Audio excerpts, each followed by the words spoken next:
우리는 예수님을 따르는 예수교 교인들입니다. 그러기에 예수님의 말씀이 중요하고 또 예수님의 가르침이 우리의 삶의 지표가 되고 목표가 됩니다. 오늘도 예수님께서 제자들에게 가르쳐 주신 그 말씀, 바로 마태복음 5장 산상수훈이라고 하는 말씀입니다. 신약 성경을 읽다 보면요, 가끔 의문이 들고 이해가 안 가는 장면들이 있습니다. 별로 중요한 건 아니지만 말씀을 읽을 때 예수님께서 많은 무리가 해변가에 모여 있을 때 예수님이 배 위로 혼자 가셔서 예수님은 배 위에서 해변가를 바라보고 말씀을 하시는 장면이 있고요. 또 하나는 들녘에서 우리 오병이의 사건도 한 15,000명 이상 모였다고 하거든요. 들녘에 15,000명이 모여 있는데 예수님께서 그 당시에 마이크 시설도 없을 텐데 야외에서 말씀하시는 것이 정말 제대로 잘 들렸을까? 이런 생각도 하게 됩니다. 그런데 그곳에 가보면 그런 의문이 풀려요. 왜 예수님께서 그렇게 말씀하셨는지, 즉 예수님은 그곳의 지형 지물을 누구보다도 잘 알고 계셨어요. 이 갈릴리 호수에서, 호수지만 늘 잔잔한 것이 아니라 풍랑도 일고 광풍도 불고 바람도 부는데요, 항상 호수에서 육지로 바람이 붑니다. 그러니까 배 위에 예수님이 쓰여서 해변가에 있는 사람들에게 말씀할 때 말씀이 바람을 타고 이 사람들에게 전해지는 거죠. 마찬가지예요. 제 뒤가 만약에 갈릴리 호수라고 한다면 여러분들이 이렇게 앉아있고 언덕 위에 앉아있고 예수님이 아래쪽에서 말씀하시면 그게 쩌렁쩌렁하게 들린다라는 거예요. 이 갈릴리 호수 주변 이 타부가라는 곳에 보면 거기에 오병이의 기념교회가 있고 또 바로 팔복교회라고 언덕에 팔복교회가 있습니다. 이 팔복교회에서 예수님께서 제자들에게 말씀을 가르쳐 주시는데, 저 팔복교회가 보이죠? 그 예수님의 8가지 복을 기념해서 팔각형으로 안에 세워놨고요. 저 앞에가 갈릴리 바다가 보입니다. 여기가 언덕 위쪽이고요. 그 안에 예배당에는 이 팔복 복음을 기록해 놨습니다. 자, 그 팔복이라는 것이 결국 예수님께서 하나님의 나라는 이런 곳이다. 그리고 하나님의 백성은 이런 사람들이 하나님의 나라의 백성이다. 이런 말씀을 가르쳐 주셔요. 즉, 그 예수님의 말씀에 의하면 결론은 바로 예수님을 믿는 여러분들이 하나님 나라의 백성이라는 사실입니다. 믿으시기 바라요. 이 팔복을 통해서 왜 그런지를 가르쳐 줍니다. 여러분들은 예수님을 구주로 믿고 예수님의 가르침대로 살아야 될 목적이 있고 이유가 있습니다. 그 예수님의 가르침에 생명이 있고 축복의 길이 있고 영생의 길이 있다는 것이죠. 그래서 예수님의 제자들, 하나님 나라의 백성들은 첫째, 바로 하나님의 의가 되시는 예수님을 믿는 사람들이 바로 하나님 나라의 백성들이에요. 요즘 세상을 시끄럽게 하는 이단들은요, 하나님을 가르치고 예수 그리스도의 말을 한다고 하지만 결국은 그들의 예수님의 말씀을 믿는 게 아니고 교주의 말을 믿는 거예요. 우리는 예수님의 말씀을 믿는 겁니다. 예수님을 통해 하나님 나라를 가는 거죠. 자, 마태복음 5장 10절에 보면 이런 얘기를 해요. 예수께서 의를 위하여 박해를 받는 자는 복이 있나니 그들은 천국 백성이다. 이렇게 얘기합니다. 근데 11절에 보면 예수님께서 연이어서 이렇게 말합니다. 나를 위하여 박해를 받는 자, 나로 말미암아 너희를 욕하고 박해하고 거짓으로 너희를 거슬려 모든 악한 말을 할 때 너희에게 복이 있노라. 할렐루야. 하나님의 의로움이라는요, 하나님의 생명을 살리시는 그것이 바로 의로움입니다. 하나님 우리를 살리시기 위해서 누구를 보내시죠? 메시아 예수님을 보내시잖아요. 그러니까 예수님이 하나님의 의가 되는 거예요. 그래서 그 하나님의 의를 위해 살아가다, 예수님을 위해서 예수님의 가르침대로 살아가다가 박해를 당하는 것, 어려움을 당하는 것은 걱정하지 말라. 하늘의 복이 크고 바로 너희들이 하나님 나라의 백성이라고 예수님께서 인정해 주시는 거죠. 그 구체적으로 하나님 나라의 백성들, 예수 그리스도를 따르는 사람은 이제 팔복으로 비유를 가르쳐 주시는데, 그 팔복의 몇 가지를 보면요. 첫째는 심령이 가난한 자는 주님께서 천국 백성이다 단언하시죠. 심령이 가난한 자는요, 영적으로나 육적으로나 하나님만을 의지해서 살면서 물질의 집착을 포기한 사람들이에요. 성경에 보면 가난하지만 자신의 생활비 전부를 하나님께 바치는 그 여인, 과부의 두 렙돈이라는 성경이 나오잖아요. 여기서 그 여인을 심령이 가난한 여인으로 기록하고 있습니다. 그러니까 이 세상에 물질을 의지하고 다른 것을 믿는 것이 아니라 하나님만을 의지하며 하나님으로부터 주어지는 은혜와 자비를 사모하는 사람, 그렇게 살다 보면 이 땅에서 어려움을 당하죠. 악한 세상에서. 그러니까 그런 사람들은 예수님이 오심으로 말미암아 너에겐 천국이 너희 것이 되었다, 천국 백성이라는 선언입니다. 그리고 5장 4절에 보면 애통해하는 자, 이 애통해하는 자는 뭐냐면요, 자기 죄를 철저하게 인식하고 회개하고 돌이키는 사람이에요. 예수님은 우리에게 얘기합니다. 의사는 병자에게 필요한 거지, 건강한 사람에게는 의사가 필요 없다라고 얘기했어요. 예수님은 나는 죄인을 살리러 오셨다고 했습니다. 그러니까 죄인이라고 인정하는 사람에게 예수님이 축복이지, 자기가 죄인이 아니라고 펄쩍펄쩍 뛰는 사람에게는 예수님의 구원이 아무 상관이 없는 거예요. 그래서 예수님이 이 땅에 오셔서 뭐라고 했습니까? 회개하라고 그랬어요. 돌이키라고 그랬습니다. 회개하는 자에게 축복이 임하고 하나님의 백성으로서의 자격을 회복시켜 준다고 그랬어요. 물론 예수님은 2000년 전에 내가 알지도 못하고 내가 회개하지도 않을 때 십자가에 돌아가셨습니다. 우리의 죄를 위해서. 그렇다라고 예수님께서 마구잡이로 은혜로 살려준다는 얘기는 아니에요. 우리에게 회개를 통해서 자기 죄를 잡아가고 인정하고 예수 그리스도를 구주로 영접할 때 하나님께서 하나님의 나라의 백성으로 의롭다라고 칭하여 준다 하셨다는 사실이에요. 그러니까 애통해 한다는 것은 자기 죄를 인식하고 참여하고 돌이키는 이 과정이 있는 사람에게 하나님의 축복이 임하게 된다는 사실을 기억하시기 원합니다. 우리 예수 그리스도를 믿는 사람들은 뻔뻔한 사람들이 아니에요. 죄를 짓고도 큰 소리 치르는 사람이 아니에요. 예수님 말씀처럼 참여하고 애통해하고 눈물을 흘리며 자기의 가슴을 치며 이 죄의 습성 내가 스스로 바꿀 수 없으니 주님이 나를 건져 주실 그 은혜에 감격하는 거예요. 여러분, 자기도 모르게 중독에 빠진 사람들은요, 아무리 빠져나오려고 해도 빠져나올 수가 없어요. 그래서 외부의 도움이 필요한 거예요. 그래서 건진 받을 때 그 은혜에 감격하는 거죠. 자, 그렇게 하나님을 믿는 자가 결국 온유한 자고, 온유한 자가 땅을 기업으로 받습니다. 자, 여기서 온유하다는 것은 겸손을 얘기해요. 우리 번역에는 온유로 표현됐지만 하나님을 믿는 자는 겸손해야 돼요. 이거는 예수님께서 출애굽 사건을 비유로 말씀한 겁니다.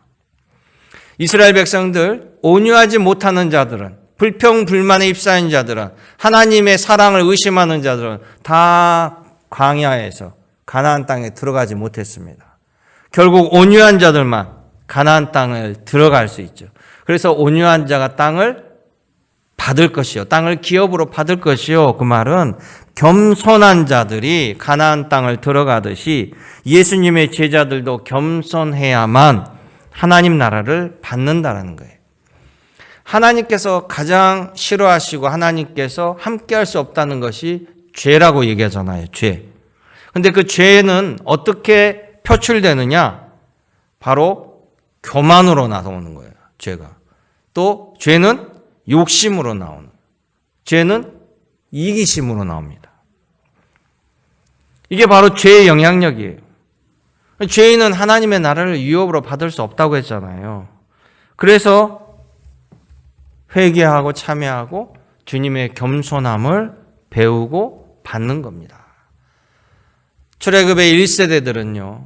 결국 가나안 땅을 들어가지 못했어요. 그러나 마음이 청결한 자는 복이 있나니 하나님을 볼 것이요. 마음이 청결하다는 건 뭔가? 오만 다른 것을 의지하고 잡생각을 버리고 이것저것 다 안전장치를 하는 것이 아니라 하나님만을 바라보며 한눈 팔지 아니하고 오직 예수님을 통해서만 가르침대로 살아갈 때 하나님을 보게 되고 만나게 된다는 사실. 그래서 예수님은 나를 본 자는 아버지 하나님을 본 자다 말씀해 주셨습니다. 바로 이렇게 하나님의 의로 오신 분이 예수님이에요. 그래서 그 의를 위해서 예수님을 위해서 받게 받는 자는 예수님을 위해서 살며 예수님의 말씀 가르침 따라 살기 때문에 복이 있고 기뻐하고 즐거워하라는 거예요. 왜냐? 악인이든 선이든 누구나 이 땅에서는 죽게 됩니다. 누구나 죽으면 하나님 앞에 서야 돼요. 하나님 앞에 서게 될 때 바로 우리가 하나님의 집에 금이 환영할지 쫓겨나서 슬피 울게 될지 다 하나님 앞에서 낱낱이 판결이 이루어진다라는 거예요. 그러니까 예수님 때문에 고난과 역경과 박해를 받는 사람에게는 소망이 주어지는 겁니다. 여러분 믿으시기 바라요. 다만 우리가 착각하거나 주의할 것이 있어요. 여러분들이 예수님 믿고 신앙생활하며 살아가지만 자기가 가진 기질과 성격이 있잖아요. 자기 성격, 자기 행동, 자기 잘못된 말투로 인하여 사람들로부터 고난과 어려움을 당하고 피해를 당한 사람이 있어요. 그런데 그것을 자꾸 예수 믿는 것 때문에 자기가 박해를 받고 피해를 본다라고 착각하면 안 돼요. 그건 자기 행실 때문에 자기가 피해를 당하는 거잖아요. 예수님 말씀 따라 가르침 따라 그 말씀을 지켜서 정직하고 선하게 살아갈 때 이 땅에 악한 세력들이 있기 때문에 어려움과 고통을 당한다라는 거예요. 예수님의 가르침대로 살기 어려운 세상이에요. 그러나 이 길을 가야 됩니다. 세상과 야합하고 속이고 슬슬 거짓말하고 적당히 살면 잠시 세상에서는 득이 될지 모르나 결국에는 복이 되지 못한다라는 사실이에요. 그래서 예수님의 말씀대로 따르면 5장 12절의 말씀 보세요. 주님이 단언하십니다. 기뻐하고 즐거워하라. 하늘에서 너희 상이 큼이라. 할렐루야. 이 말씀을 바라보시고 나아가기를 주님의 이름으로 간절히 간구드립니다. 둘째, 하나님 나라 백성은요, 세상의 빛과 소금이 되는 사람이라고 예수님께서 가르쳐 주시는 거예요. 너희는 세상의 빛이요 소금이라고 합니다. 즉 예수를 구주로 고백하는 사람, 성령님이 아니고서는 고백할 수 없죠. 성령님을 고백하는 자의 성령의 우리 안에 역사하고 내주한다고 해요. 그러면 성령께서 우리 안에서 발광체가 되어서 세상을 빛나게 하게 하시고 또 소금에 그 짜게 하고 부패를 막아주는 결정체의 역할을 하시는 거예요. 그래서 우리가 세상에서 우리 성령으로 인하여 세상에 빛이 되고 소금이 되면서 우리가 세상에 복이 되는 겁니다. 복이. 여러분이 있음에 믿는 예수 그리스도 믿는 여러분 때문에 복이 임하게 되고 주변을 축복의 통로로 만들어주고 여러분들이 마지막 희망이 된다라는 거예요. 그런데 이 복이 역할을 하지 못하면요. 제 역할을 못하면 쓸모 없어지잖아요. 쓸모 없으면 버려집니다. 성경에 보면 귀신들도 예수님의 제자를 단번에 알아봐요. 여러분들도 하나님의 자녀요, 예수 그리스도의 제자임을 이 영적인 존재들 단번에 압니다. 왜 그럽니까? 바로 여러분들이 예수 그리스도를 믿음으로 말미암아 성령님이 여러분 안에 함께하기 때문에 그래요. 믿는 여러분 안에 누가 함께한다고요? 성령님이 계셔요. 예수님의 말씀이 여러분 심령 속에 있습니다. 예수님을 향한 믿음이 여러분에게 있어요. 이것으로 말미암아 여러분들이 세상의 소금과 빛의 역할을 하게 되는 거예요. 그런데 예수께서 그런 역할을 하지 않는다라면, 예수 그리스도를 믿는 사람이 세상에 희망이 되지 못하고 세상 사람적으로 볼 때 예수님을 믿으나 안 믿으나 아무런 차이가 없다라면 예수님에게는 쓸모없는 존재가 됩니다. 그게 바로 5장 13절 말씀의 핵심이에요. 우리가 은혜 받으려고, 새 생명 얻으려고, 복 있는 사람으로 살려고 예수님을 따르게 되는데, 여러분들이 버려지고 밟혀지고자 예수님 믿고 따르는 거 아니잖아요. 그러려면 어떻게 됩니까? 등불은 빛이 나야 돼요. 누가 등불을 발밑에 두는 사람이 어디 있어요? 등불이 멀리 비치자고 항상 높이 두잖아, 등을. 그러니까 예수님의 제자들은요, 여러분의 삶의 자리에서, 직장, 사회에서 빛의 역할을 해야 됩니다. 소금의 역할을 해야 돼요. 5장 15절에 얘기합니다. 사람이 등불을 켜서 말 아래 두지 아니하고 등경 위에 두나니 이러므로 집안 모든 사람에게 비치느니라. 아멘. 그래서 예수님께서 제자들에게 16절에 결론처럼 이렇게 합니다. 16절 말씀 같이 읽어볼까요? 이같이 너희 빛이 사람 앞에 비치게 하여 그들로 너의 착한 행실을 보고 하늘에 계신 너희 아버지께 영광을 돌리게 하라. 아멘. 여러분, 이 말씀대로 따르길 원합니다. 예수님을 믿는다라는 것은 이런 착한 행실을 가진 사람, 행실이 착해야 된다는 거예요. 우리 하나님은 선하신 하나님이에요. 그게 착한 하나님이시잖아요. 선하신 하나님을 따르는 백성은 당연히 착해야 됩니다. 착한 행실이 뭘까요?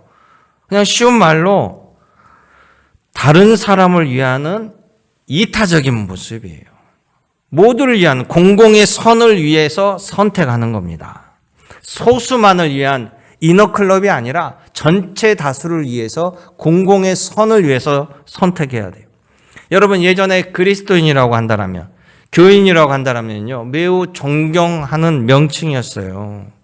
교회 다닌다 그러면 저 사람은 베풀 줄 아는 사람이다, 섬길 줄 아는 사람이다. 세상 사람도 그렇게 다 인정했어요.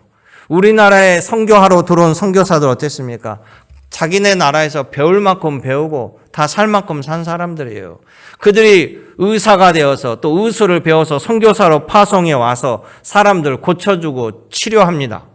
또 그들이 가진 학문으로, 또 그들이 받은 헌금을 가지고, 선교 헌금을 가지고 와서 교회를 세우고 우리를 계몽시켜주고 협동조합을 만들어 자력갱생하게 세워주고 공동체를 살리는 일에 아무것도 대가를 바라지 아니하고 오직 예수님만 바라보고 모든 걸 전심전력으로 했던 분들이에요. 이런 착한 행실을 우리는 보고 배우며 예수님 믿고 신앙생활 한다는 것이 이런 거구나, 그렇게 이어져 온 겁니다. 이런 착한 행실이 바로 그리스도인의 정체성이에요. 지난주에 설교했던 가버나움이라는 동네, 그 동네에는 베드로의 수익권 교회가 있다고 그랬죠. 예수님 부활하셔가지고 그 동네에 나타나셔서 물고기도 잡게 하시고 153마리 물고기도 잡고 또 그 회당에 가셔서 말씀도 가르치고 또 여러 가지 기적과 이적을 베풀었습니다. 정말 많은 기적과 이적을, 말씀 가르침을 이 가버나움에서 행하셨어요. 그러니까 사람들은요, 이적을 보려고 구름대처럼 먼저 몰려오는 거예요. 그런데 그 중에 중풍병에 걸린 한 사람이 있었어요. 중풍병에 걸려서 누워 있습니다. 움직일 수 없어요. 그런데 그 친구들이 이 중풍병 친구를 위해서 어떻게 하면 예수님에게 한 번이라도 보이면 저 기적을 베푸시고 이적을 베푸신 하나님의 아들로 예수님이 오셨다는데 내 친구, 이 친구를 예수님 앞에 데리고 나가면 좀 고침받을 것 같은 거예요. 근데 사람들이 너무 많이 몰려 있어요. 그럴 때 이 친구들이 4명이 어떻게 합니까? 침상을 들쳐매고 예수님에게로 달려가요. 예수님에게 달려가는데 접근을 할 수가 없어요. 그러니까 그들은 어떻게 합니까? 포기하지 않아요. 이 친구를 위해서. 그래서 지붕까지 올라가서 지붕을 뜯고 침상을 위해서 4명이 내립니다. 밧줄로. 대단하죠? 그러면서 예수님, 내 친구 좀 한 번만 봐주세요. 내 친구 좀 한 번만 고쳐주세요. 그렇게 간절히 외치니까 마태복음 9장 2절에 예수님께서 뭐라고 합니까? 중풍병자의 믿음이 아닌 예수께서 이 친구들의 믿음을 보시고 그들의 믿음에, 그들의 헌신에, 그들의 모습에 예수께서 감탄하시고 이 중풍병자에게 이렇게 얘기합니다. 소자야, 안심하라. 너의 죄 사함이 받았느니라. 할렐루야. 이 중풍병자가 한 게 없어요. 이 친구들의 믿음, 친구들의 착한 행실, 선한 마음, 이타적인 행동, 그것을 보고 예수께서 고쳐주신 거예요. 아마 이 친구도 아프기 전에는 다른 친구들한테 참 잘했나 봐요. 그러니까 친구들이 이런 은혜를 갚는 거죠. 여러분, 이런 믿음의 친구가 많아지길 원합니다. 세상 친구 필요 없어요. 믿음을 가진 친구가 중요한 거예요. 날 위해 기도할 친구가, 날 위해 같이 울어질 친구가, 내가 다른 길로 갈 때 나를 건져줄 친구가 중요한 거예요. 그게 바로 믿음의 친구입니다. 여러분, 이런 착한 행실이 하나님께 영광 돌리는 일이라고 예수님께서 못 박아 말씀하셨어요. 여러분, 하나님께 복 받기를 원합니까? 여러분, 가정이 잘 되기를 원합니까? 여러분, 착한 행실로 하나님께 각인시키세요. 하나님께 감동을 돌리세요. 반드시 하나님께서 복 내려 주실 겁니다. 여러분뿐만 아니라 여러분이 기도하는 사람까지 하나님께서 은혜 내려주실 줄로 믿습니다. 여러분, 그렇게 살아가시길 원합니다. 마지막 세 번째는 하나님 나라의 백성은요, 예수님의 말씀을 따름으로 부단히 온전함을 위해서 노력하는 사람들이에요. 하나님의 성품을 회복하고 행복한 사명자로 열심히 살고자 하는 교인들입니다. 예수님은 메시아로 오셔서요, 유대인들의 삶의 기준인 율법을 완성시켜 주신다라고 말씀했어요. 자, 유대교의 삶의 전부는 뭡니까? 삶의 가르침의 기준은 말씀이에요, 말씀. 하나님의 말씀, 율법입니다. 그 율법을 해석해서 가르치는 사람이 누구냐? 바로 바리새인과 사두개인이에요. 그러면 이 율법이 하나님 말씀인데 이 율법의 말씀을 들으려면 이 말씀을 해석해서 가르친 바리새인과 사두개인을 통해서 들어야 돼요. 그럼 중요한 것은 과연 바리새인들이, 사두개인들이 이 말씀을 그대로 제대로 해석해서 하나님의 뜻을 전하는지, 이들이 잘못 해석해서 잘못 전하면 다 잘못된 길로 가잖아요. 그래서 말씀을 받은 자가 중요합니다. 그래서 이 말씀을 해석하는 자의 책임이 훨씬 커요. 여러분, 예수님께서 그 땅에 오셔서 이 백성들이 잘못된 신앙을 따라갈 때 백성들을 혼내기보다는 누구를 혼냅니까? 계속해서 바리새인과 사두개인들을 책망해요.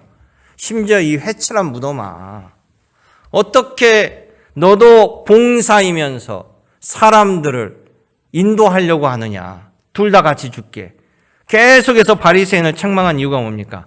하나님 말씀을 제대로 해석하지 아니하고 곡해하고 잘못된 가르침을 전했다라는 거예요. 그래서 예수님께서 이 율법을 다시 가르쳐 주시면서 완성시키잖아요. 오늘 마태복음 5장 20절에도 제자들에게 그렇게 얘기합니다. 내가 너희에게 이르노니 너희의 의가 서기관과 바리새인보다 더 낫지 못하면 결코 천국에 들어가지 못하리라. 아멘. 그러면 예수님의 가르침은 누구의 말씀을 따라야 됩니까? 하나님의 가르침, 하나님의 아들이신 예수님의 가르침이 정답입니다. 하나님의 말씀, 예수님의 말씀을 제대로 들어야 돼요. 예수님의 말씀이 바로 신약 아닙니까? 새로운 법이 선포되면 새로운 법을 따라야 됩니다. 예수님은요, 바리새인들이 율법을 악용하는 걸 책망했어요. 그러니까 심지어 그들은 해석도 잘못한 데다가 거기다가 악용까지 해요. 그러면서 자신들이 하나님 앞에 최선을 다하여 바른 말씀을 가지고 있다라고 어리석게 생각했습니다. 이 말씀을 잘 보면요, 우리도 바리새인이 될 수 있고 우리도 사두개인이 될 수 있다는 거예요. 하나님 말씀을 내 멋대로 해석해서 내 멋대로 세상에 갖다가 들이대는 그런 뻔뻔한 사람이 될 수 있는 거예요. 여러분, 예수님의 말씀, 예수님의 가르침은요, 이 세상의 법보다 훨씬 엄격하고 윤리적으로 수준이 매우 높습니다. 특별히 마태복음 5장 25절에 보세요. 세상 법은요, 물건을 훔치는 행위가 벌어져야만 그는 도둑으로 벌을 받습니다. 그런데 성경은 뭡니까? 마음으로 훔칠 생각만 하고 훔치진 않았더라도 이미 죄를 저지른 거예요. 하나님의 법이 훨씬 엄격해요. 그러니까 하나님과 예수님 말씀 제대로 살면 세상 법을 어기겠어요, 안 어기겠어요? 이미 세상 법은 한참 하위 법이에요. 그런데 하나님을 믿는다고 하면서 세상 법을 어기고 불법을 저지른다? 그것 자체가 말이 안 되는 거죠. 마태복음 5장 25절에 보세요. 너를 고발하는 자와 함께 길에 있을 때 급히 사과해라. 그렇지 않으면 세상에서 너를 감옥에 가두리라. 여기서 너를 고발하는 그 사람에게 뭔가 잘못을 했던 거예요. 피해를 끼쳤다라는 거예요. 인간관계에서도 남에게 욕하고 비방하고 모함하며 고발당해요. 그렇기 때문에 즉시 돌이키고 사과하라는 거예요. 그렇지 아니하면 양심에 화인 맞은 사람이 됩니다. 그러니까 예수님의 이 율법은 되게 엄격해요. 우리는 마음속으로 아우 저 사람 미워. 얼마든지 마음속으로 욕을 하면서도 얼굴은 씩 웃고 있을 수 있잖아요. 그럼 세상에서는 그거 가지고 누가 뭐라고 합니까? 근데 주님은 그게 잘못됐다라고 얘기하잖아요. 너가 형제에게 마음속으로 나가라, 멎어라 욕을 하고 왔다라면 먼저 예배 오기 전에 사과하고 사과 예물을 드리고 하나님 말씀을 들으라. 이게 예수님의 가르침이에요. 그런데 말세 때는요, 사람들이 양심의 화인을 맞기 때문에 뻔뻔해지는 거죠. 죄를 짓고도, 세상 죄를 짓고도 아무런 양심의 가책을 느끼지 않고 하나님의 축복을 바란다는 거예요. 잘못된 거예요. 잘못된 건 잘못된 겁니다. 여러분, 과연 지금이 예수님이 말씀하신 그 말세일까요? 아닐까요? 디모데후서 3장 1절로부터 5절 말씀을 제가 여러분 한번 읽어 드릴 테니까요. 눈을 감고 들어보세요. 눈을 감고 들어보시면서 과연 예수님이 말씀하신 말세 때가 지금인지 아닌지 제가 읽어 드리겠습니다. 너는 이것을 알라. 말세에 골통하는 때가 이르르니 사람들이 자기를 사랑하며 돈을 사랑하며 자랑하며 교만하며 비방하며 부모를 거역하며 감사하지 아니하며 거룩하지 아니하며 정이 없으며 원통함을 풀지 아니하며 모함하며 절제하지도 못하며 사나우며 선한 것을 좋아하지 아니하며 배신하며 조급하며 자만하며 쾌락을 사랑하기를 하나님을 사랑하는 것보다 더하며 경건의 모양은 있으나 경건의 능력을 부인하니 너는 이 같은 자들에게서 돌아서라. 아멘. 디모데후서 3장 1절에서 5절 말씀이에요. 여러분 어떻습니까? 과연 말세입니까? 말세가 아니길 바랍니다. 근데 요즘에 보면요, 광고나 노래를 보러 와도 우리나라에서 세계적으로 히트한 노래 가사의 핵심이 뭔지 아세요? 너의 자신을 사랑해라예요. 너의 자신을 사랑해라. 자기만을 사랑해라. 요즘 광고에도 핵심이 너는 소중하니까 너의 자신을 사랑해. 자기만을 사랑하는 세상, 자신만을 위하는 세상이 곧 이기적인 세상이에요. 예수님은 그 이기적인 세상을 서로 이타적인 세상으로 바꾸려고 오신 거예요. 그런데 그런 세상으로 간다라면 하나님의 심판을 앞당기는 세상이에요. 말세를 부르는 세상이죠. 여러분, 진리는 변하지 않아요. 하나님의 마음도 변하지 않습니다. 예수님의 말씀도 가르침도 변하지 않습니다. 우리를 살리려고 하나님의 의로움으로 예수님은 오셨고 예수님의 말씀은 우리 보고 세상을 건지라고 했어요. 우리는 세상의 빛과 소금이라고 했습니다. 그 의로움의 끝은 뭡니까? 생명 구원이에요. 사람을 구원하는 길로, 의로운 길로 인도하는 겁니다. 인도자에게는 주님께서 반드시 더 큰 무거운 책임을 물으신다고 했어요. 마태복음 5장의 결론이 이겁니다. 같이 읽어볼까요? 48절. 그러므로 하늘에 계신 너희 아버지가 온전하신 것 같이 너희도 온전하라. 아멘. 우리는 이 온전함을 위해서 신앙생활 하는 거예요. 그런데 신앙생활 하는데 옛날보다 인격이 좋았던 사람이 더 형편없어져. 그럼 우리는 잘못을 믿고 있는 거죠.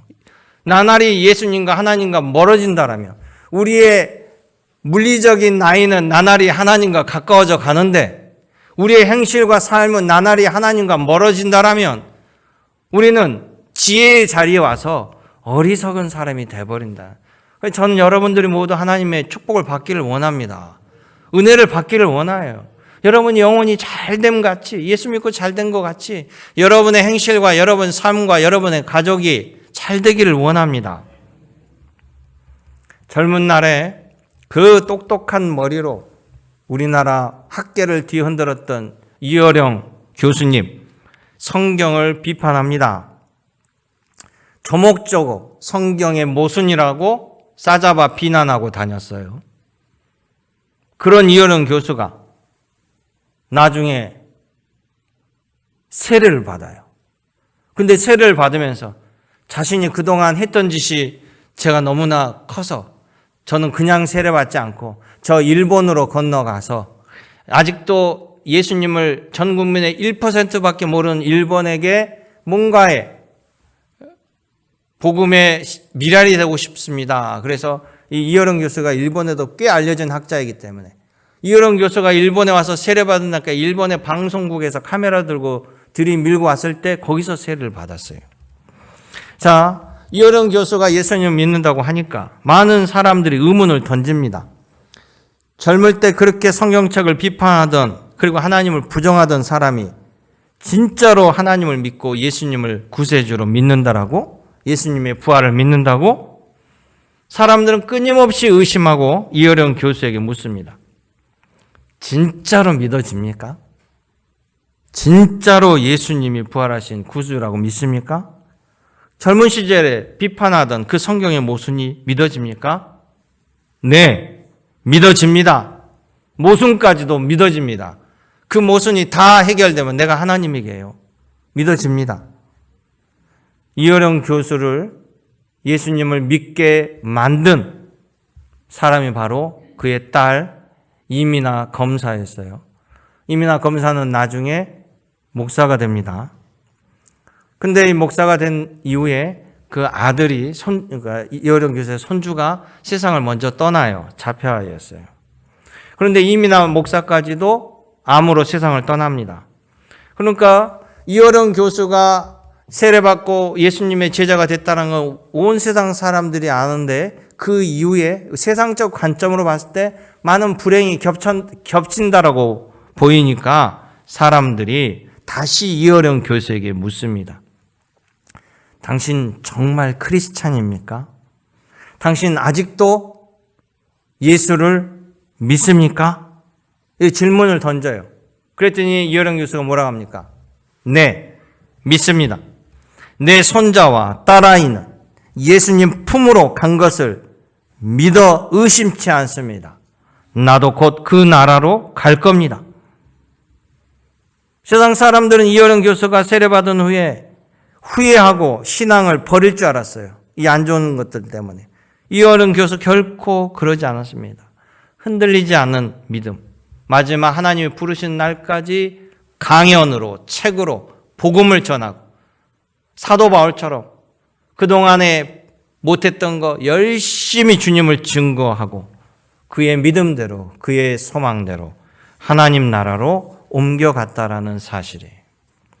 여러분, 믿음과 실천으로 여러분 모두 하나님이 온전하신 것처럼 여러분도 그 온전을 향하여 나날이 성장하시길 원합니다. 하나님의 성품으로 행복한 사명자로 살아서 우리 하나님이 기뻐하는 하나님께서 꼭 기억하고 만복의 축복을 부어줄 믿음의 자녀로 살아가시길 주님의 이름으로 축원합니다. 은혜롭고 자비로우신 아버지 하나님, 오늘도 살아계셔서 저희들의 예배를 받으시며 귀한 말씀으로 역사하여 주심을 감사드립니다. 오직 예수 그리스도의 말씀대로, 오직 예수 그리스도의 표대대로 주님의 당부와 능력대로 살아가게 도와주옵소서. 우리 구주 예수님의 이름으로 기도드립니다. 아멘.